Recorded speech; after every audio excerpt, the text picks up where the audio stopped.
Bueno, buenas tardes a todos. Y antes de empezar a hablar más concretamente del tema de los alojamientos, desearía hacer una especie de breve introducción sobre algunos conceptos, ¿no? Porque a veces confundimos lo que es el Camino de Santiago mediático, y estos días ha habido bastantes cosas mediáticas aquí, con algunas rarezas y algunas excentricidades incluso, con lo que es la peregrinación real. La peregrinación real que a lo mejor a los medios de comunicación ya no le llama tanto la atención porque son historias cotidianas que se repiten y siempre son parecidas. Pero ahí está la mayoría de los peregrinos en silencio, que hacen su itinerario y que tienen una serie de experiencias. Y además que son herederos de una tradición que nació en el medievo. Y en cambio el turismo, como ustedes saben, nació a finales del siglo XVIII, siglo XIX. Entonces la peregrinación es bastante más antigua como concepto y como forma de recorrer un itinerario hacia una meta que el turismo, que es un concepto contemporáneo.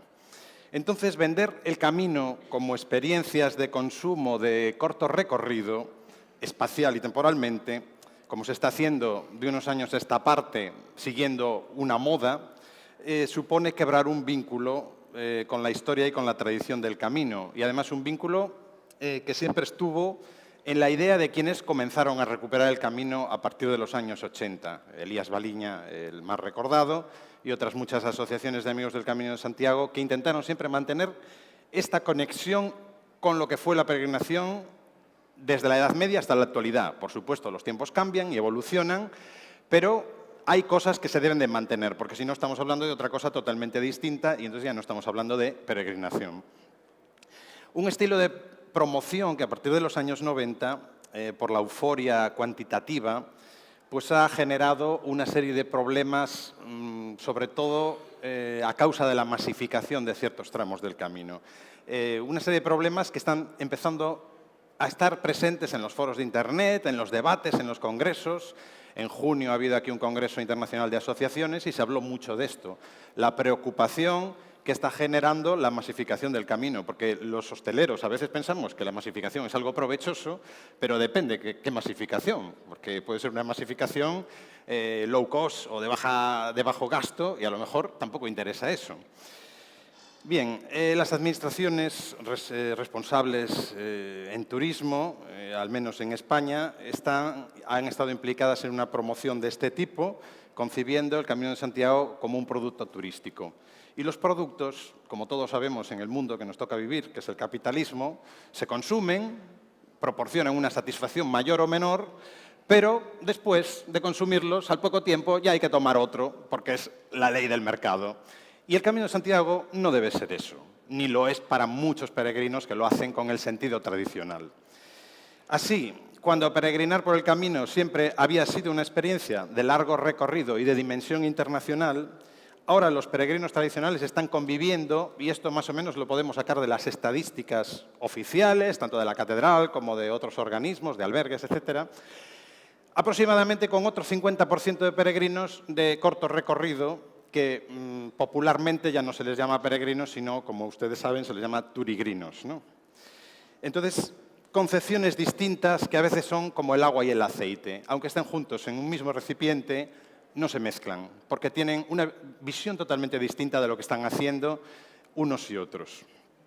La consecuencia de lo anterior es que se está provocando un choque de intereses, porque tienen que convivir en un mismo espacio personas que están buscando cosas totalmente distintas.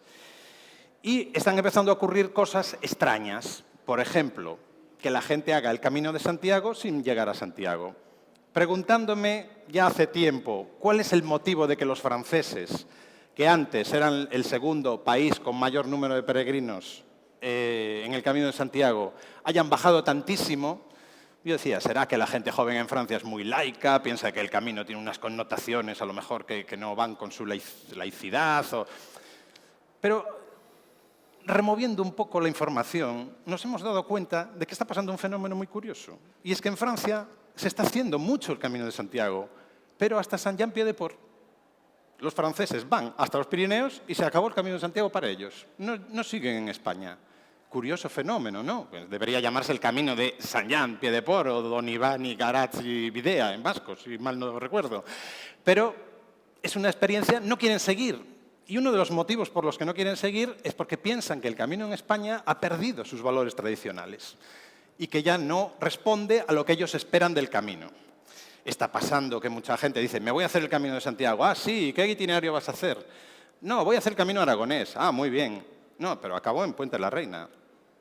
¿Es eso el Camino de Santiago? Eso no es el Camino de Santiago. Un camino que no llega a Santiago no es Camino de Santiago. Otra cosa es que sigan otros años, que no tengan tiempo, que lo hagan por trozos. No, no, hacen eso. Está pasando en muchos caminos esto. Bien, los peregrinos interactúan con todo lo que van encontrando a lo largo del camino y estas tensiones que he intentado expresar en esta brevísima introducción también se trasladan a los que los acogemos de un modo o de otro, sean albergues, sean casas rurales, sean hoteles más convencionales, urbanos, en el medio rural, etcétera, etcétera. Todas las formas posibles que hay de acogida hoy en día de peregrinos. En estos días atrás se ha presentado aquí la experiencia de los caminos, los itinerarios espirituales más conocidos de Japón, patrimonio mundial, hermanados con el Camino de Santiago, el Camino de Kumano y el Camino de Shikoku. A mí me gustaría hacer una comparación también en el plano de cómo se acoge a los peregrinos en unos itinerarios y en otros. Porque aquí no hemos salido prácticamente de lo que es la hostelería convencional, a no ser los albergues de peregrinos, que son un poco los que marcan la pauta diferencial. Sin embargo, en el camino, en estos caminos japoneses hay muchísimos monasterios que siguen acogiendo a los peregrinos, muchos hoteles de relax, de paz, en los que hay un ambiente que invita a disfrutar el camino de otra forma. ¿Estamos haciendo esto aquí en el Camino de Santiago? No. Muchas veces nos preguntan, a los que tenemos negocios de hostelería o conocemos el camino, ¿cuál es el secreto o el medio para mejorar la atención de los peregrinos? Bien, a mí se me ocurren muchas cosas. Siempre digo, es bueno en primer lugar asociarse. Una casa o un negocio por libre puede ejercer una gran labor, pero eso es una gota de agua en el océano.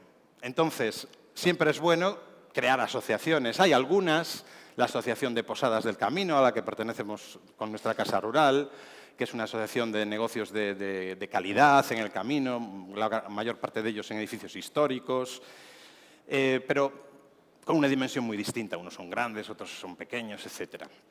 Está la red de albergues, que luego se va a hablar de ello, que es una red del Camino francés de albergues que tienen unas pautas más o menos similares de acogida. En Asturias se han hecho cosas en el Camino Norte, pero mayormente se han hecho cosas siempre para la promoción, pero no se ha hecho un manual de buenas prácticas, que es cómo debemos de tratar a un peregrino, sobre todo estos peregrinos de largo recorrido. Entonces yo siempre digo que hay una palabra mágica, que es la empatía. Ponerse en el lugar de los demás es el mejor modo de comprender lo que necesita la persona que estamos alojando.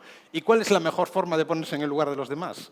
Pues yo creo que hay una que es infalible: hacer el Camino de Santiago. Porque se pueden leer muchos libros, se pueden ir a muchos congresos de turismo, se pueden recabar muchos informes, hablar con muchas personas, pero si uno no ha hecho el Camino de Santiago, no va a tener esa experiencia personal que le permitirá luego entender mucho mejor a los peregrinos que recibe. El espíritu jacobeo también es muy importante y a veces pensamos que el espíritu jacobeo es la decoración. Hasta la saciedad, vamos por el camino y los negocios están llenos de conchas de vieira, peregrinos, por cierto, casi siempre masculinos y barbudos. A ver si de una vez empezamos a pensar que el camino moderno ya no es esto de los peregrinos mayores que van con el bordón y vestidos a la antigua usanza. Hay muy poca iconografía en Internet para andar cortando y pegando, es cierto. El espíritu jacobeo es otra cosa, va relacionado con lo anterior, con la empatía, con impregnarse un poco de lo que es el Camino de Santiago, saber cuáles son las necesidades específicas de los peregrinos, que no son un turista más, porque el peregrino participa de muchas de las cosas que participa un turista, la gastronomía, el paisaje, la naturaleza, el arte, etcétera, etcétera, etcétera, etcétera. Pero además tiene cosas específicas que son solo suyas. Esa dimensión espiritual de la ruta, de búsqueda, de encuentro con los demás, de ruptura con lo urbano. Por eso los espacios urbanos para los peregrinos suelen ser críticos, no se sienten a gusto, prefieren estar en los campos. Peragere, ya lo dice la palabra, ¿no? La etimología viene de ahí. Lo cual no quiere decir que los hoteles urbanos sean necesarios y que no puedan funcionar bien. La dimensión de los negocios de hostelería es muy importante también. Leyendo las críticas que hacen en Internet, en las páginas de reservas, etcétera, Normalmente los peregrinos de largo recorrido, con un sentido tradicional de la peregrinación, suelen preferir los espacios más pequeños, los alojamientos en los cuales se pueden encontrar con otras personas, con una sala de reunión, con un pequeño jardín para departir, para relajarse. Los grandes hoteles, digamos que es lo opuesto a lo que es una acogida, la acogida que espera un peregrino en el Camino de Santiago. Es la frialdad de las grandes cadenas, de todo estándar, del número, de la atención en recepción muy fría y muy despersonalizada. Los peregrinos necesitan que las personas que los acojan les dediquen tiempo. Esto es muy importante.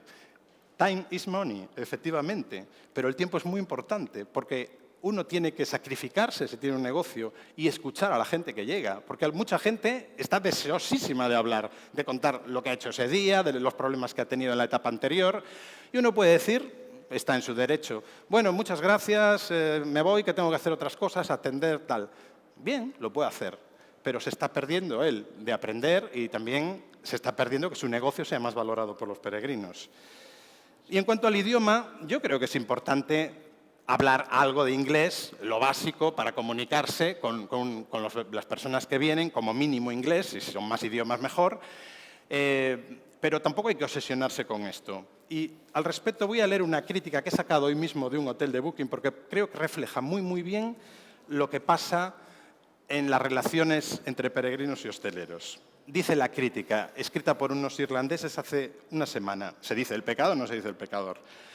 La zona de recepción no tenía supervisión cuando llegamos exhaustos después de una caminata de 30 kilómetros. Un barman recepcionista apareció de repente en el bar. Parecía bastante exasperado cuando hablamos en inglés, nuestra lengua materna. Fue muy brusco con nosotros, solicitando nuestra confirmación de la reserva en español. No teníamos ni idea de lo que nos estaba diciendo. Estaba a punto de coger mi pasaporte de mi mochila por las buenas, de todos modos. Al entregar mi tarjeta de crédito para pagar una noche de estancia, actuó muy agitado otra vez. La máquina de la tarjeta no funcionaba lo suficientemente rápido y parece que tenía prisa y nos apuraba hacia la puerta para que nos llevásemos las cosas a las habitaciones. Estábamos atónitos y horrorizados por este comportamiento inusual, antipático. Sentimos que no hicimos nada para merecer este tratamiento, salvo llegar a las 20 horas, consecuencia de nuestra caminata. Cuando poco después nos dirigimos a cenar a las 21 horas aproximadamente a la barra, los muchachos estaban cerrando el lugar y nos señalaron en la dirección de un restaurante más caro en otro lugar. El desayuno no fue una gran cosa porque solo hablamos inglés y resultó difícil pedir lo que necesitábamos. Este fue el único hotel de 10 en los que nos hemos alojado durante nuestro camino donde hemos sido tratados con falta de respeto, porque nosotros no podíamos hablar en español. Les recomendamos que deba existir al menos una persona empleada en el hotel que pueda hablar otros idiomas y tratar a los huéspedes como se merecen después de un largo viaje.